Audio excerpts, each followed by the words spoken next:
Good morning. उम्मीद करता हूँ अच्छे होंगे आप लोग और अपना ख्याल रखिए। कोरोना से सेफ रहिए। पिछले वीडियो में हमने सामाजिक समूह की चर्चा की थी, उसके प्रकार की चर्चा की थी और स्टेटस एंड रोल के कॉन्सेप्ट के बारे में बताया था। इस वीडियो में हम स्टेटस एंड रोल के प्रकार की बात करेंगे कि स्टेटस के कौन कौन से प्रकार हैं, रोल के कौन कौन से प्रकार हैं, किस तरह से एग्ज़ाम में ये सब आते हैं। तो स्टेटस के दो प्रकार हैं। रॉल्फ लिंटन ने स्टेटस के दो प्रकार बताए हैं। एक एस्क्राइब्ड स्टेटस और एक है अचीव्ड स्टेटस। एस्क्राइब्ड स्टेटस वो स्टेटस है जो व्यक्ति को जन्म से प्राप्त होता है। इसको प्रदत्त परिस्थिति कहते हैं। जैसे एक जाति का व्यक्ति जिस जाति में होता है वो जन्म से होता है, या रेस है, प्रजाति है, ये जन्म के आधार पे, या लिंग है, ये जन्म के आधार पे। और एक है अचीव्ड स्टेटस, अर्जित परिस्थिति। इसमें व्यक्ति अपनी योग्यता और क्षमता के आधार पे उस स्टेटस को प्राप्त करता है। इसको अर्जित परिस्थिति कहा है। और एक कॉन्सेप्ट है की स्टेटस। की स्टेटस की चर्चा एक है वैज्ञानिक E.T. हिलर। उन्होंने की स्टेटस मुख्य परिस्थिति, जो अहम परिस्थिति है, उसकी चर्चा की है।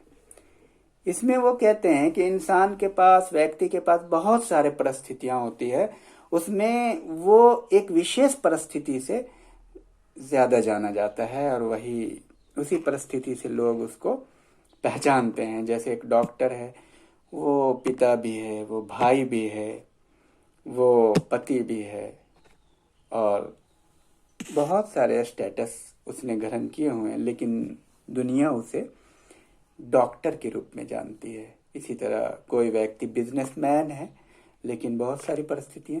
तो की स्टेटस वो है जो उसकी मुख्य भूमिका है। जैसे स्टूडेंट भी है, भाई भी है, बहन भी है, तो इस तरह से। लेकिन उसका मुख्य भूमिका स्टूडेंट का है। और एक कॉन्सेप्ट है आपको स्टेटस स्ट्रेन, परिस्थिति तनाव।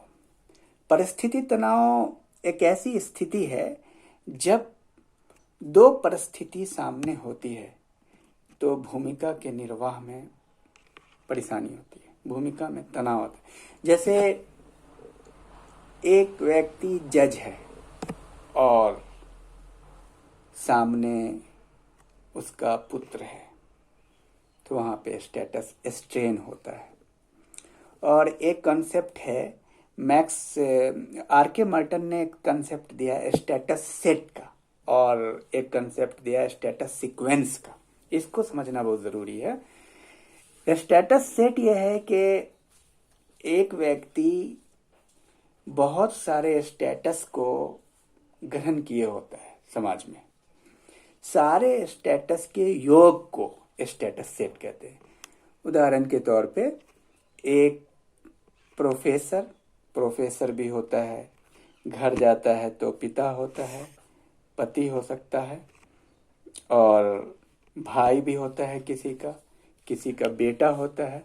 उसी तरह एक डॉक्टर बहुत सारे स्टेटस को लेकर के चलता है। सारे स्टेटस को अगर हम जोड़ दें, योग कर दें, तो वो आर के मार्टन ने इसको स्टेटस सेट की संज्ञा दी है। एक और कंसेप्ट आर के मार्टन, ये अमेरिका के बहुत महान वैज्ञानिक हैं, इन्होंने एक कंसेप्ट दिया स्टेटस सीक्वेंस का। इंसान अपनी पूरी जिंदगी में कई सारे स्टेटस को एक एक करके ग्रहण करता जाता है। जैसे पहले वो स्टूडेंट होता है, फिर स्टूडेंट के क्रम में वो क्लर्क बन जाता है, फिर क्लर्क बनने के बाद फिर वो तैयारी करता है, आईएएस क्वालिफाई कर जाता है। तो इस तरह से जो स्टेटस का एक सीक्वेंस बनता है, इसको आर्किमिडीज स्टेटस सीक्वेंस कहते हैं। मैक्स वेबर जर्मनी के वैज्ञानिक हैं, इन्होंने स्टेटस ग्रुप की चर्चा की है। स्टेटस ग्रुप कहते हैं, मैक्स वेबर कहते हैं कि एक ही जीवन शैली अपनाने वाले लोग, एक जैसी जिंदगी जीने वाले लोगों को मैक्स वेबर स्टेटस ग्रुप की संज्ञा देते हैं कि एक जैसा उनका जीवन शैली है, मार्केट वैल्यू एक जैसा वो दिखते हैं और एक जैसा व्यवहार करते हैं। यहाँ पे उन्होंने इकोनॉमिक डिटर्मिनेंट को, जो कार्ल मार्क्स की थ्योरी है, उसको नकारा है और कहा है कि स्टेटस या जीवन शैली इस बात पे निर्भर नहीं करती कि आपका इकोनॉमिक स्टेटस कैसा है, ये आपके कल्चर पर भी डिपेंड करती है और आपकी सोच पर भी डिपेंड करती है, ये आपके रिलीजन पे भी डिपेंड करती है। तो और रोल के बारे में भी रॉल्फ लिंटन ने दो हिस्से में बांटा है, एक एस्क्राइब्ड रोल और एक अचीव्ड रोल, पर प्रदत्त भूमिका और अर्जित भूमिका।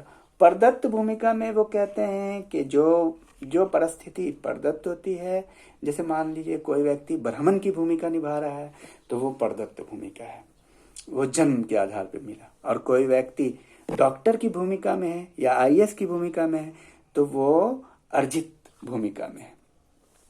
एक कॉन्सेप्ट है, बेंटन ने भूमिका को 3 हिस्से में बांटा है, बेसिक रोल और इंडिपेंडेंट रोल और जनरल रोल।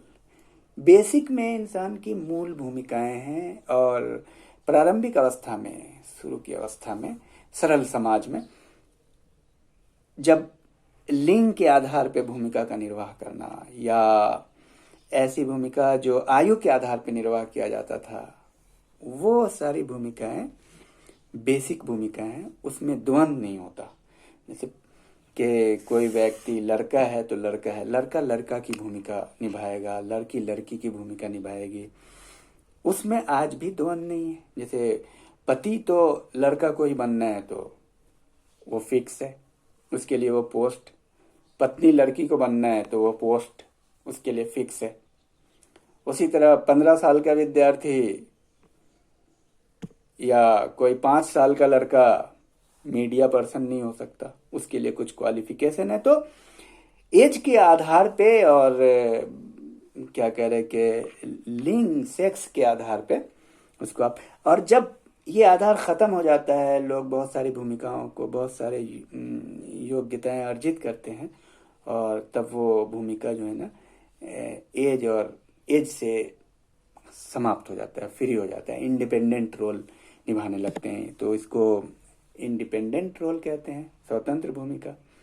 और लास्ट कॉन्सेप्ट है जनरल रोल, जो दोनों के बीच की अवस्था होती है, सिंथेटिक अप्रोच अपनाते हैं, समन्वयवादी दृष्टिकोण अपनाते हैं। और एक है SF नैडल है, उन्होंने 2 भूमिका की चर्चा की है, रिलेशनल रोल और नॉन रिलेशनल, संबंधात्मक भूमिका।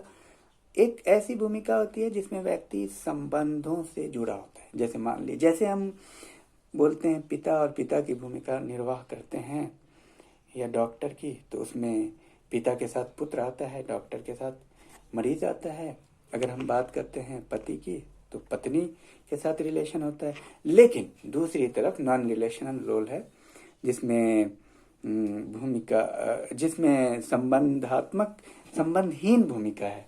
और इसमें जैसे विद्वान है या कोई भी व्यक्ति फकीर है, तो फकीर होना किसी भूमिका से, दूसरी भूमिका से जुड़ा हुआ होना नहीं है, या विद्वान किसी दूसरी भूमिका से जुड़ा हुआ नहीं है।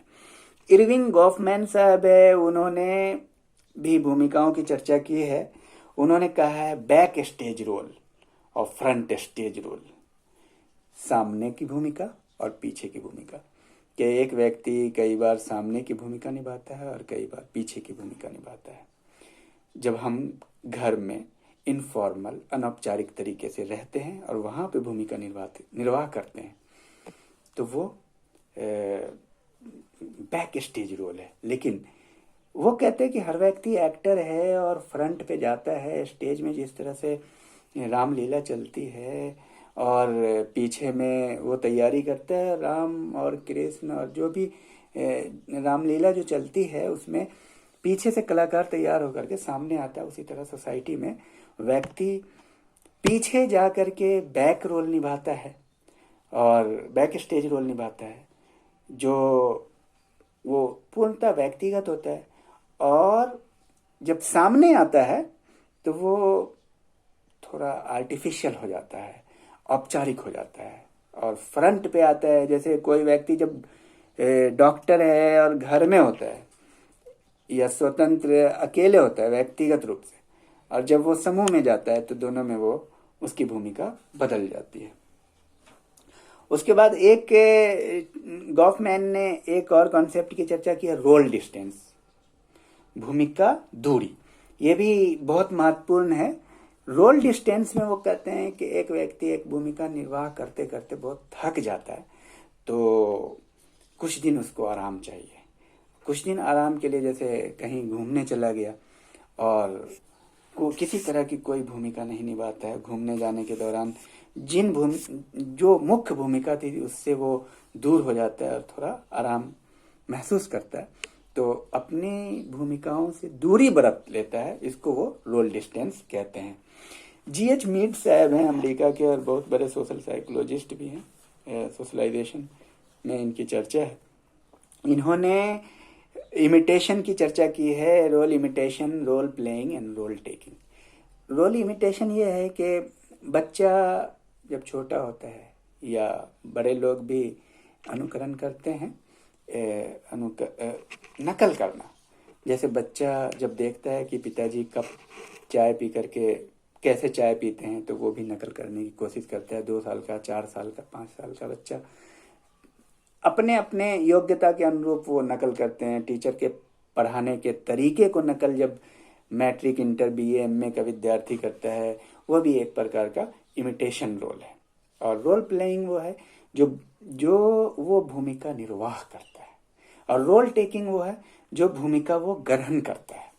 जब भूमिका आगे की भूमिका के निर्वाह के लिए जब भूमिकाओं को ग्रहण किया जाता है उसको रोल टेकिंग कहते हैं। एक रॉल्फ लिंटन ने कॉन्सेप्ट दिया रोल कॉन्फ्लिक्ट का, भूमिका संघर्ष। जब दो भूमिका एक साथ एक ही समय में निर्वाह करने की स्थिति आ जाती है उसको भूमिका संघर्ष कहते हैं। उदाहरण के तौर पे कोई डॉक्टर घर आता है और रात में 10 बजे घर आता है, और घर में आने के बाद वो पति की भूमिका में होता है, लेकिन 12 बजे रात में इमरजेंसी केस में उसको कॉल आता है किसी मरीज का। अब उसके पास द्वंद्व है, एक कॉन्फ्लिक्ट है, पति की भूमिका निभाए या डॉक्टर की भूमिका। इसमें टॉलकट पार्सन्स उनको सजेशन देते हैं कई प्रकार के, वो एक अलग बिंदु है। लेकिन ये रोल कॉन्फ्लिक्ट की स्थिति आ जाती है। अगर पत्नी कहती है कि नहीं, ये डेली डेली नहीं चलेगा, जब भी तुम आते हो कॉल भी आने लगता है, फिर तुम चले जाते हो, तो हमसे शादी क्यों किए, ये प्रश्न हो सकता है। इस तरह के द्वंद्व। तो चूंकि भूमिकाएं तो कई निभाते हैं हम लोग, लेकिन एक इस बात का ख्याल रखें कि इसमें जो अहम बिंदु है, एक ही समय में 2 भूमिका को निर्वाह करने की जो अपेक्षा हो जाती है, वहां रोल कॉन्फ्लिक्ट की स्थिति। सपोज कि एक ही समय में पिताजी भी कुछ कह रहे हैं और उसी समय में माँ भी कुछ कह रही है, या उसी समय में टीचर भी कुछ कह रहा है कि इसी समय तुमको क्लास में आना है, और उसी समय घर की एक खास जिम्मेदारी है, तो यहाँ पे रोल करें, तो वहां पे आपको निश्चय करना है कि आप कौन काम करेंगे। बहरहाल, और एक है रोल सेट, एक कॉन्सेप्ट है रोल सेट का, उसकी भी चर्चा R.K. मार्टन ने की है।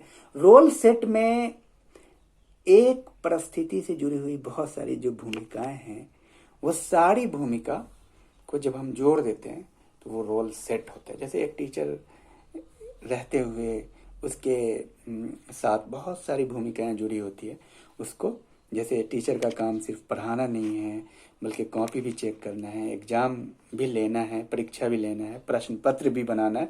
ये तो एक कॉन्सेप्ट है जो बहुत महत्वपूर्ण है, वो हमें जानना चाहिए। एक है रोल लेस स्टेटस, भूमिका विहीन परिस्थिति। भूमिका विहीन परिस्थिति कहते हैं एक ऐसी परिस्थिति को जिसमें परिस्थिति तो मिलती है लेकिन भूमिका नहीं मिलती। ये सब एक्सेप्शन केस है, अपवाद है। जैसे किसी व्यक्ति को किसी यूनिवर्सिटी द्वारा उसके सम्मान में पीएचडी, डीलिट की उपाधि देना, डॉक्टरेट की उपाधि देना। उदाहरण के तौर पे अमिताभ बच्चन को या शाहरुख खान को कोई यूनिवर्सिटी, या डॉक्टर अब्दुल कलाम को बहुत सारी यूनिवर्सिटीज़ ने डॉक्टरेट की उपाधि से नवाजा, तो उसमें उसको भूमिका का निर्वाह नहीं करना है, बल्कि वो सम्मान के लिए ऐसा दिया जाता है। धन्यवाद। आप लोगों को कोई कन्फ्यूज़न है, कोई परेशानी है तो कमेंट बॉक्स में इसको ज़रूर लिखें। और जो भी सोशियोलॉजी के बच्चे हैं, जो नेट की तैयारी कर रहे हैं, बीए की तैयारी कर रहे हैं, एमए की कर रहे हैं, और आईएएस पीसीएस से भी संबंधित ये सब है, चैप्टर है, तो उनको ज़्यादा से ज़्यादा शेयर करें। धन्यवाद।